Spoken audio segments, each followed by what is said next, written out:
Hey everyone, I hope you're all having a fantastic day so far. So today I'm going to be talking about the 5 key skills that I believe are required for you to be a successful contractor within a game within the UK.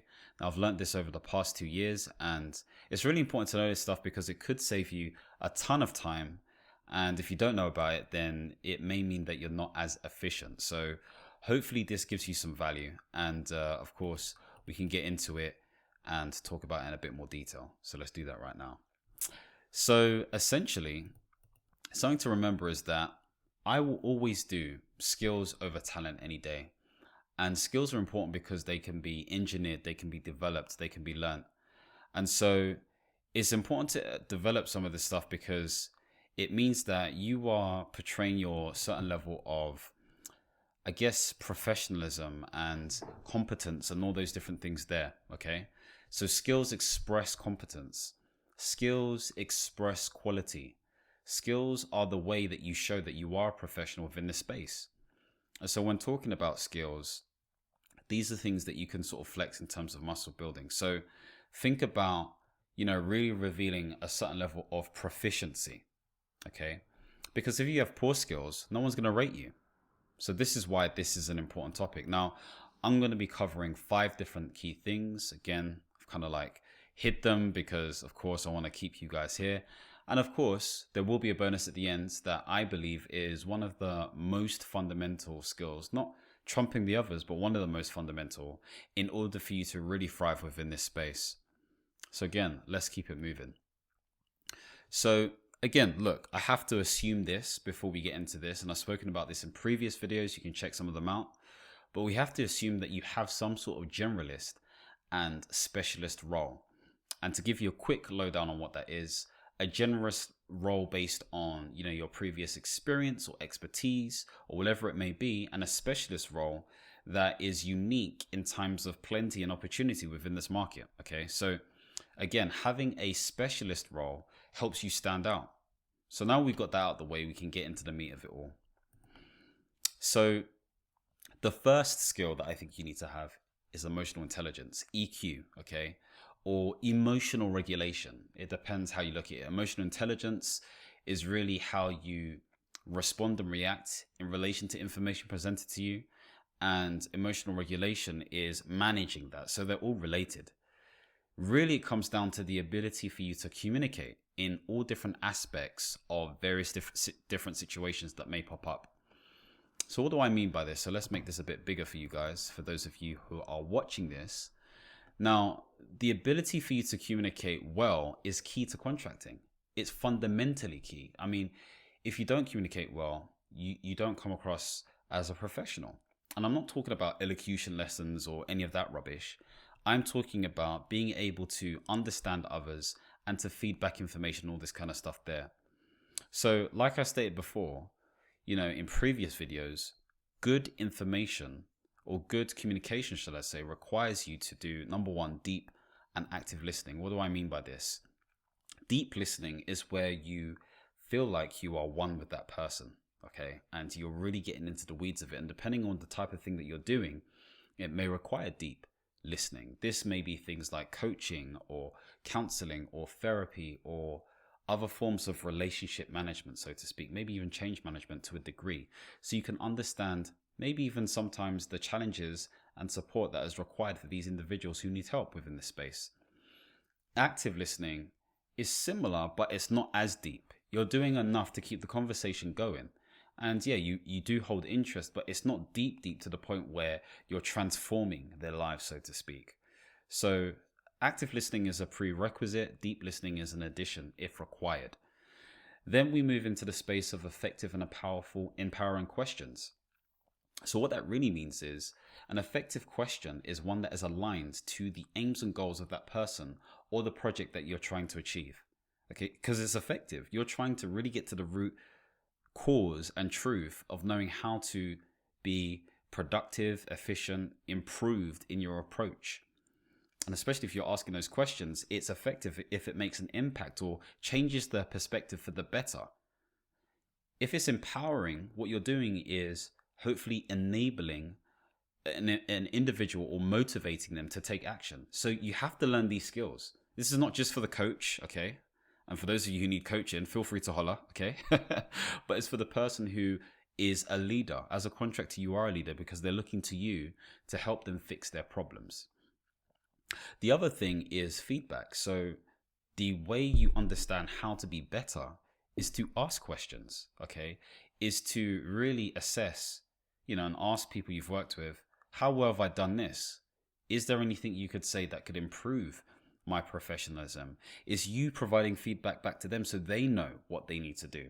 Okay, so this form of, feedback in terms of input, process, output is really, really important. Okay, so think about that when it comes to a sense of feedback and everything else. Now, another thing to sort of highlight is this whole idea of challenge and support. And why do I say this? Well, challenge and support is key because it really links to this whole idea of, what's the word? Psychological safety. That's it. You have psychological safety, i.e. people trust you and are more likely to be more vulnerable with you if there is an element of, again, support. So you're encouraging them to speak. You're more open. There's all of these different forms of body language which opens them up. There's rapport, okay? And challenge, where you ask the right questions and you're inducing a sense of creativity and innovation. These are really important stuff. So when thinking about sort of like, how do I communicate effectively? These are things that you think about, okay? These are key things that you think about. Now, moving on from this space, as a contractor, you need to be able to possess what I call strong self-awareness and self-management. And obviously I've derived that from the whole emotional intelligence model developed by Daniel Goleman. And this is developed fundamentally, at least the self-awareness stage, through thorough introspection, review, and reflection.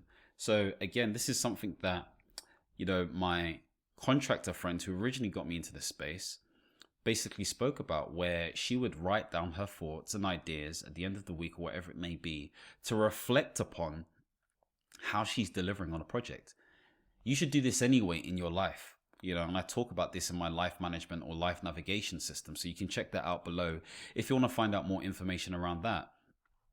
But essentially, this is an opportunity for you to feedback information to yourself, get this data so you understand how you can improve. Okay, so doing things like personality tests or reviewing feedback from other people or speaking to people, okay? It's about understanding and getting a better sense of self, whatever that means to you. Because once you've improved within the space, people will recognize your personal power and be more drawn to you. You'll have that source because people are drawn to a sense of confidence, whether you are sort of deliberately doing that or not. And I feel like people who are naturally authentic and confident are not deliberately trying to do it. They just are, so people will respond to you in a different way. Now, it's not about being robotic and being a certain way. You're intertwining this sense of renewed understanding of self authentically, and it's aligning with your sense of professionalism, hence why people will draw to you, because there is a better understanding of self. So again, on the top left of this picture here, if you're watching this, you can see this person's in reflection. And based on that reflection and information that they're really sort of like gaining, they're able to go down to the bottom left where they can manage themselves. They're getting up when they don't want to go to the gym, or they're working out when they don't want to do this. In the contracting world, they're developing that project report that they're trying to avoid, or they're reading that long ass document that enables them to have the information to, again, strategically help people moving forward, whatever it is that you do. If we move on to the other right hand side of this sort of like page, for those of you who are seeing it, you've got people all together and one person's just looking at the friends. This is your ability to have social awareness. What do you observe about people? How do they react? How do they respond? What are their behaviors? What are the social cues? Is there a level of self-monitoring that you're diagnosing? All these things are important within the contracting space because you're being thrown into things that are changing all the time. They're changing all the time. So be aware of this stuff, because once you are aware of your social environment, your social fabric, you're in a space where you are more likely going to be able to, again, socially manage different situations. And what does that specifically look like? Well, social management is effectively where you, again, have the ability to lead and manage sort of like conflict and you are able to influence, and all these different things there. So these are key things and key notes to remember. Now, following on from this, great communication looks like some of the stuff on the screen right now, if you can see it. But for those of you who can't, that's great leadership. Empathetic yet clear communication. So empathy is key to everything, because if you can put yourself in people's shoes, then people are going to be more reciprocal in terms of how they communicate with you. It's not always about being formal and professional. The informality and those nuances help you really create connection. That's the rapport that I'm talking about. Relatability links back to that. If you have empathy, you're more relatable, so to speak, especially if you can talk about yourself. Not all the time, but in a way that is, again, conversational by nature.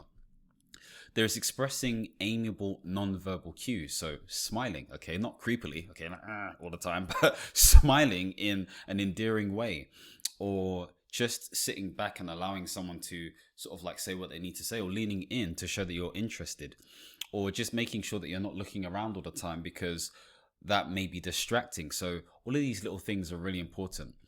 Then there's authenticity. So authenticity, if you break that down sort of psychologically, that's living authentically. That's making sure that you're not influenced heavily by external influences. And that's also making sure that you are comfortable within your skin, so to speak. That's what authenticity is. So that's some inner work that one has to do themselves. There's also treating people like humans. We have sort of the default power structure in terms of managers X, Y, and Z.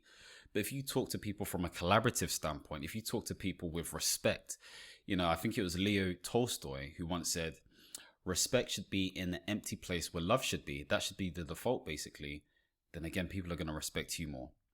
So there are many other things as well, such as conflict management, negotiation, leadership, etc., which I spoke about before.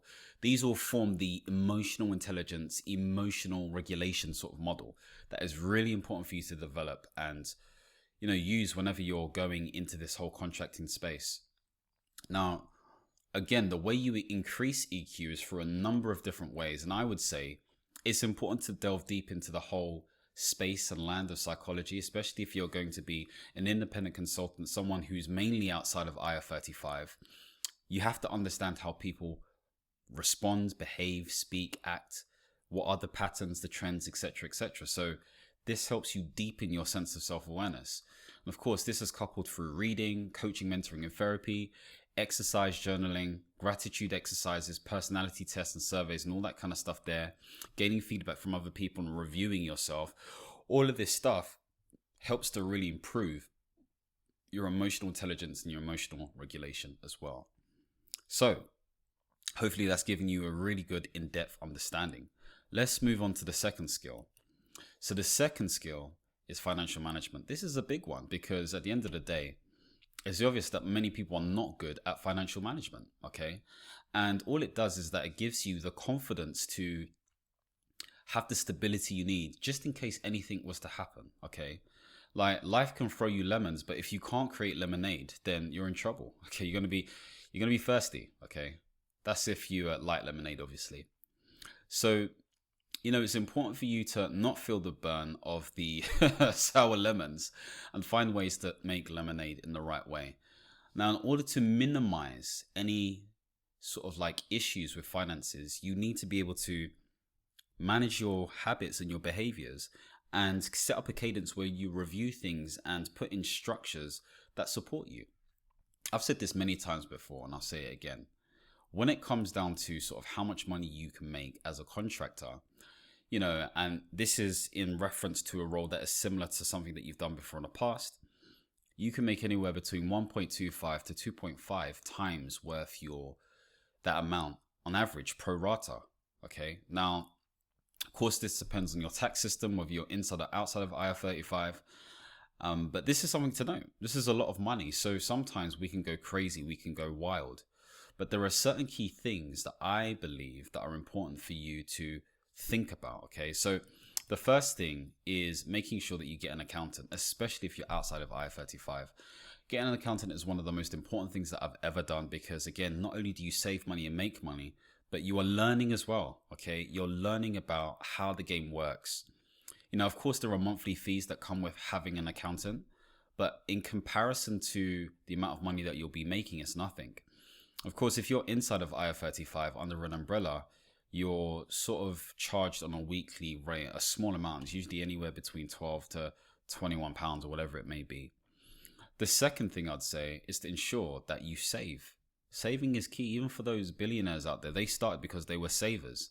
If you can save 3 months plus in terms of sort of savings, I said that really weird, but it's all good, then you're more likely going to be in a better position just in case something happens. But you have to recognize 3 months may not be enough. You just don't know these things. So save anyway for those emergencies. Really good to get into that habit. And one way, I've said this before, it's just basically to save your day rate every single week. Why not do that? If you can't do every single week, then at least every month, but save something. I'd probably do it aggressively because you want to get to that number as quickly as possible. Make it a standing order in your bank, whether you're using Starling, Monzo, Halifax, whatever it may be, and make this indefinite until your contract ends. Okay, because obviously you have to rethink things and all that kind of stuff there. Now, the reason why you save is very important. So, there may be different reasons why you get released from a contract. Number one, that reason could be the fact that, they don't think you're good enough, or they misaligned budget, or there's something premature in your contract. Like, there could be various different reasons. Maybe there's changes to the economy. We saw this with COVID. So there are so many different factors that can affect your reason to leave. So you have to be prepared. The next thing to think about when it comes to financial management is not to be a fool and to get insurance. Okay. So this could be income insurance. This is also things like health and life insurance. These are de facto things that you need to get. But outside of that, there's also business insurance for consultants. So things like public and private indemnity insurance, or public liability, whatever it's called. I'm not the right person to talk about it, but there are 3 main things. I'll probably do a separate video to talk about those things. Of course, if you're interested in getting insurance, there's one market leader that, again, most contractors use, to be honest with you, and that is this company, Kingsbridge. Check them out. Again, I've got a link below. You can get 10% off your first sort of like order. So if this is something you're interested in, then check them out. You can learn more about the insurances that they cover. This is mainly for those who are outside of IR35. Again, it covers all types of contractors as well, or business owners. So really important stuff, because you just never know what could happen. You don't want to be in a position where, you've done all this stuff and they're like, oh gosh, they're going to get you for, quoting something wrong or whatever it may be. I mean, it rarely happens, but it can happen, is the point I'm making. So if we move on swiftly, the next thing I want to talk about, and the final thing within this whole financial space, is budgeting. And really, I don't really mean budgeting. I mean behavioral financial management. Like, how do you manage what you spend? Are you an impulsive buyer? Are you paying for things aligned to your goals and everything else? Again, for those of you who haven't seen my video before on financial management, I would check it out. I think it's a decent video. Okay, it gives you a good idea. So, check out these things. Remember, most spending in terms of financial decisions should be based on your personal and professional goals. So be clear about what your goals are from a contracting and consulting standpoint. Of course, there are time to time where you may want to go wild. Yeah, let's be real. We're human at the end of the day, but it's not about going wild all the time. There needs to be a certain level of regularity. Okay, so think about this stuff, and hopefully that gives you a clear idea. Now, the next sort of key skill that I think is fundamental when it comes to becoming a contractor is project management. Project management is key. And why do I say this? Well, number one, everyone's not a project manager, but 2, it pays to be a great project manager because people see you as reliable, organized, and confident. Now, again, project management to me is a form of glorified admin to a degree, but you are showing leadership skills. You're showing hyper organization. Okay, you're a person who knows how to sort of like maneuver the space. Any space, it doesn't matter what space you're in. You know how to maneuver the space because you understand project methodology. Now, moving into this, like, there are certain different frameworks which may be useful when it comes to project management in general. Okay, so here are some things to think about. Of course, there's standard project management methodology, things like Prince2 or I think it's PMP and all these other ones. There's program and PMO management. So a good program that I've been on is MSP, which is great. There's business analysis. That's also a great one because there are loads of roles for that. There's the change management foundation and practitioner as well, which is really, really good because it helps you understand the dynamics of change and how you work closely with people. That's almost like the flesh for a project management or program management sort of qualification. There's agile, there's lean methodology and service improvement. There's also commissioning and procurement. Now, as I've said all of this stuff, these are all really big, at least from a public sector standpoint, stuff that you should have an idea of. Now, I have this weird portfolio career, and I talk about this quite a bit, where I've kind of been in so many different, I'm going to say, frames or sectors or whatever it may be. Maybe sectors is not the right word, but I've had so many different types of roles that I can cover a lot of this stuff. I'm not perfect in all of this. I'm not an expert in all of this stuff, but I know enough to talk about it. And I'm not saying you have to get to that point, but even having one of those is pretty powerful. It's pretty powerful stuff. So really don't take that for granted. Now, obviously, as you can see, for those of you who are watching it, like there are so many different sort of like frameworks or methodologies that you can sort of like lean into. And again, they're general enough to know, but specialized enough to create value. What do I mean by that? What I basically mean is that, essentially there are a lot of people who are relying on you to be an expert.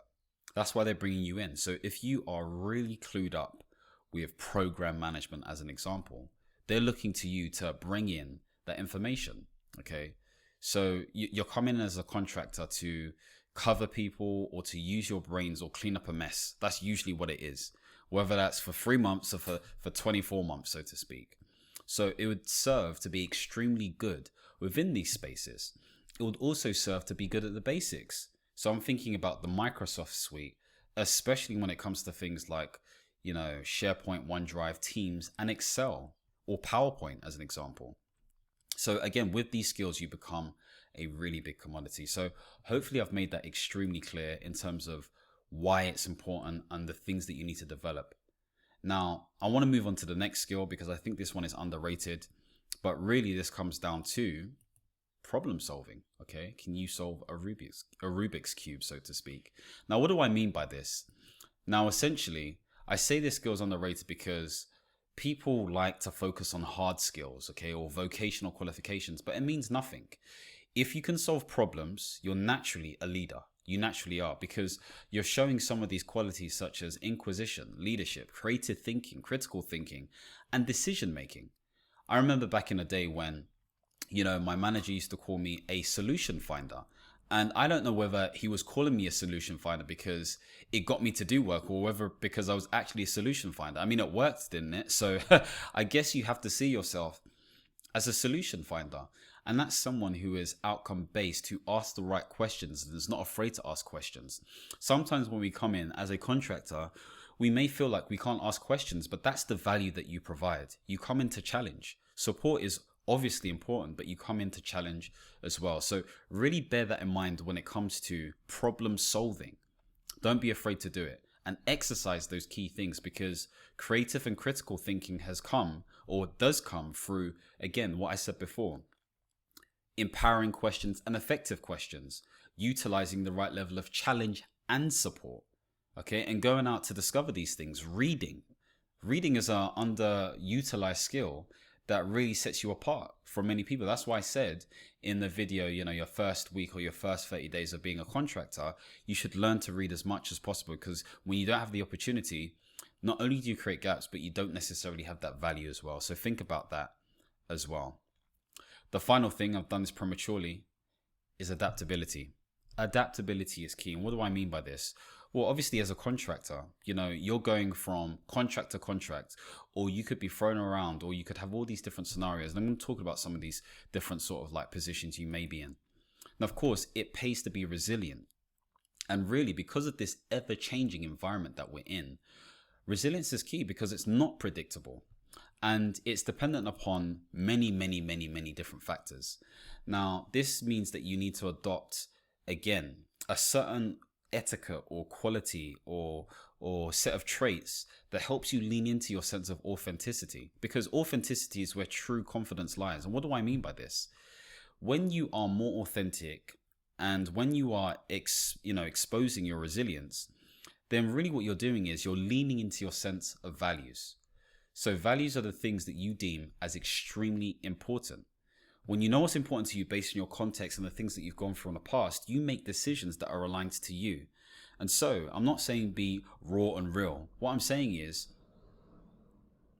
be honest with self and make decisions aligned to your values and aligned to whatever you're aiming to deliver.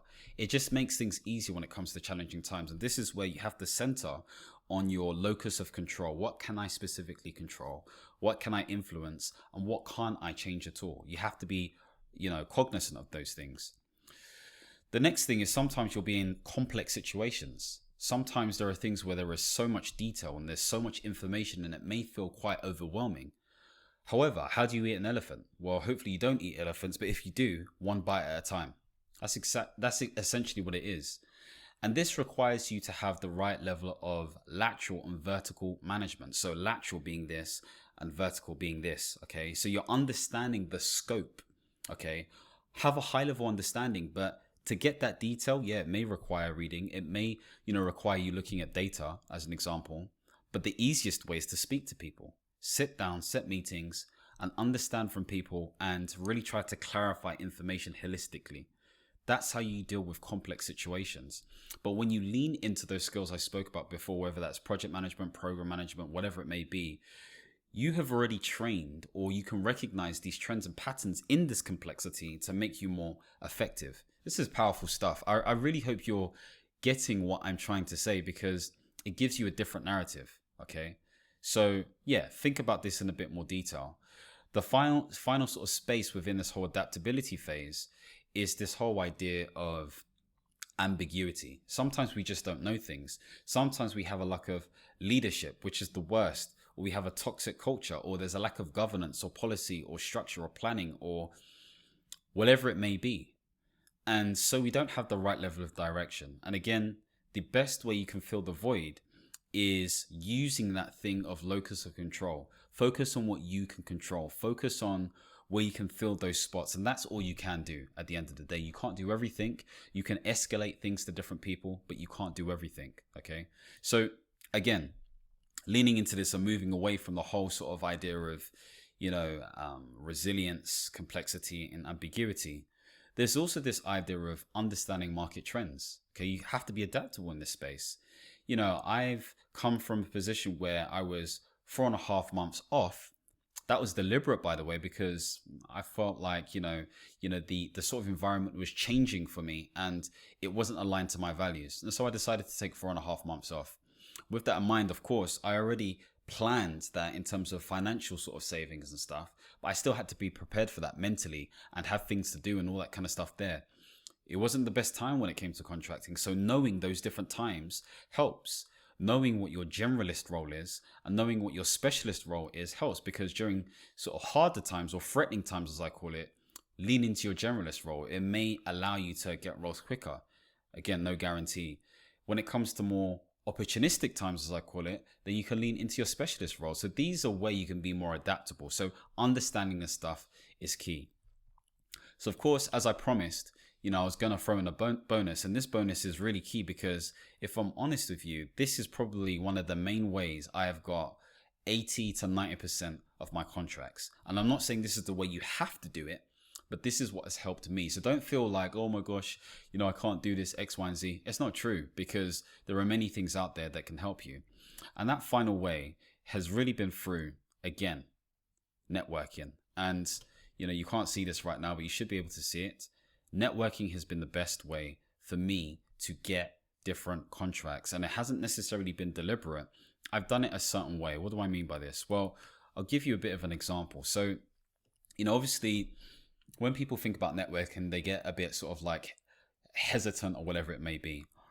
Now, I remember when I was speaking to a family friend who came to my birthday, and they were like, oh, how'd you get contracts here and there? And I basically said, I told them a whole story of how I networked with different people and all that kind of stuff there, and kind of led to different opportunities. They were like, see, I knew it. I could never do that. That's not for me. I'm more introverted. And I thought, hey, hold on there. I know people who have got contracts not via that route at all.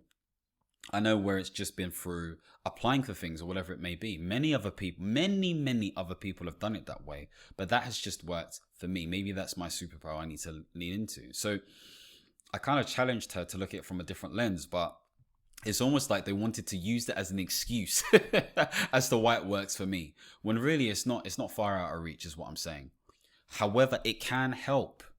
So if you are somebody who's more introverted by nature, then you have to think about it less about networking, because I don't like that word necessarily, and think about more about connecting with people, catching up with people, seeing how they're doing. That's all it is, because naturally you start to talk about work. That's what happens anyway. So you don't go in with an agenda, you go in to see how they are doing. And that's the angle. That's how I've been able to do it. You know, when you show a vested interest in other people through some of the stuff I spoke about with the whole emotional intelligence model, then it doesn't feel as heavy. It doesn't feel like it's networking. It's connecting with people one-to-one. Again, within the whole psychological field, and if people are wondering why I'm talking about psychology, you know, I'm a coach, trainer, practitioner by trade, so to speak, or interest or passion. So this is why I talk about this stuff. But if you think about, you know, the whole sort of model of how we communicate with people, it's based on this idea of vulnerability and rapport. Hopefully you can see this, vulnerability and rapport, or the other way around. Hopefully that helps. And so here you may have vulnerability or trust, and down here you have rapport, which is kind of like small talk. Now, if you're talking about the gap here, this is where it's very transactional. So it's just like, hey, how you doing? Yeah, I'm fine. You? There's no meaning to it. But if you're moving into a space which is kind of like in the top far part of the graph, you're moving into a transformational state.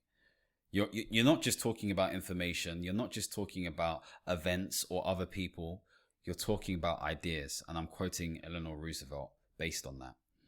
So don't think about the pressure of networking as networking. Think about connecting with people and seeing how they're doing. Okay, that's the really important thing to do. Now, of course, there are different things that you can do in terms of, like, you know, speaking to different types of people, X, Y, and Z, especially agents. And, you know, agents will be introduced to you in one of three ways. Number one, agents can, you know, obviously talk to you by reaching out to you via LinkedIn. They can reach out to you based on the fact that you've applied online. So again, through the applications that you've made, you become a lead on their system, and they either email or call you. And you can also be introduced as a way of referral. So these are different ways. And as they reach out to you, this is an opportunity to develop that relationship. Now, this is mainly because they want to help you, help them help you. Okay, let's be real. Of course, there's a lot of nice agents out there, but they get their commission as well, whether it's to them or the organization. So that's something to bear in mind. Now, of course, you know, a way you can connect to people, you know, who you can develop these connections with is, number one, LinkedIn.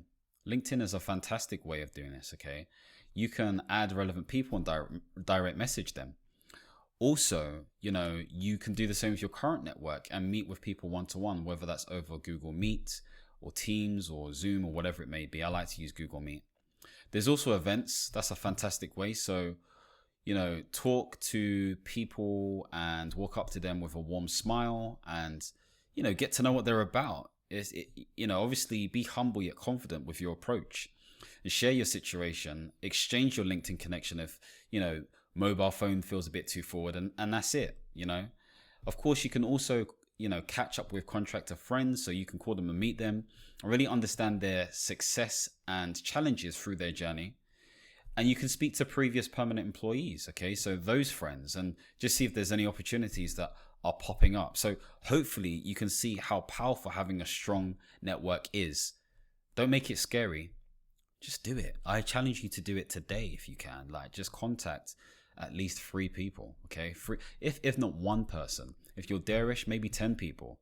Okay, maybe that feels a bit networky, but, you know, you're wanting to connect with people. Find some people you just want to connect with, see how it's going from a personal standpoint and from a professional standpoint. So, hopefully you have a better idea of, you know, how you can adopt or develop some of these skills that I've spoken about. You had the bonus with the 5. And I'm just really going to give a quick recap. So again, emotional intelligence is key when it comes to communication and really developing your leadership skills. It underpins everything. The second thing is financial management is also key. So think about ways in which you can sort of like become more financially responsible. The third thing is also making sure that, again, you understand the sweet science of project management, whether that is project management or something else. Next, you want to be a really good problem solver. So understand how you can develop these skills and sharpen them on a day-to-day basis. And adaptability. You're in a market that's changing all the time. So be in a situation that enables you to be sharp in terms of knowing how to respond to these situations. And the last thing is networking is not networking, it's connecting. That's the key thing. So hopefully this has given you a clear understanding. Again, if you're somebody who is serious about getting into this space, then let's have an initial discovery call. If you're interested in coaching and you're serious about taking it to the next step, then we can have a coaching session. If coaching is not for you, then what you can also do is make sure that you click the link below and check out my course, The Independent Consultant, a guide to becoming a contractor within the UK. So hopefully this has been a fantastic session for you, just to give you some perspective. Again, if you want to see more videos centered around life management, portfolio career development, and also positive psychology, don't forget to subscribe and hit the notification bell. And as always, my friends, understand, reach, and expand. Peace.